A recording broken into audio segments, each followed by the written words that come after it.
Thanks very much, Mr. Speaker. Mr. Speaker, Albertans have learned two things since the fall session.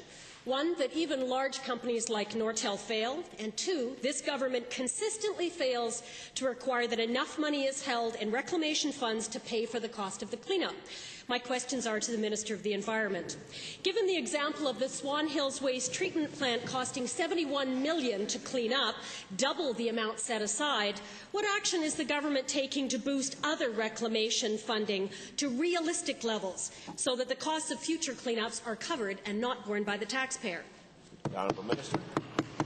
Mr. Speaker, it's important to consider when you look at reclamation not only the cost of the actual reclamation itself, but the requirement that the taxpayer be responsible for the entire cost should it be necessary.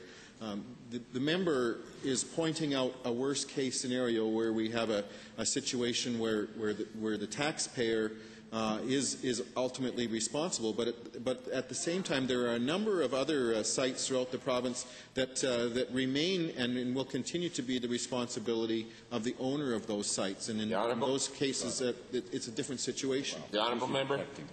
Thank you. Back to the same minister. Well, given that if a company, whether it's an oil sands developer, a coal mine or a gravel pit, collapses, fails, goes bankrupt, goes under, their promissory note isn't worth very much.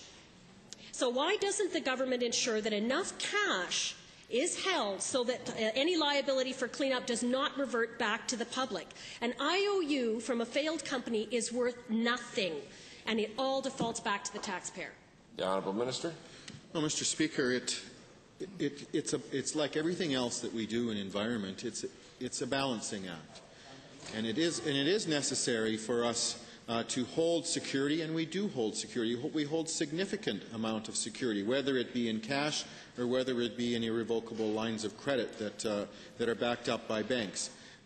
We have been working with industry to ensure that level that we hold is appropriate and is adequate. And I can assure the member that there are ongoing discussions as we speak on ways that we can improve that program. The Honourable Member. Thank you very much. Back to the same minister.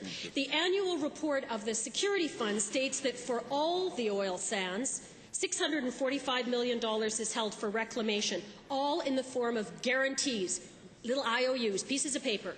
Is the government telling us that these IOUs are sufficient to cover the cost of cleanup for the entire oil sands? Really, Mr. Minister? The Honourable Minister. Mr. Speaker, let's be clear. These are not IOUs. These are irrevocable lines of credit.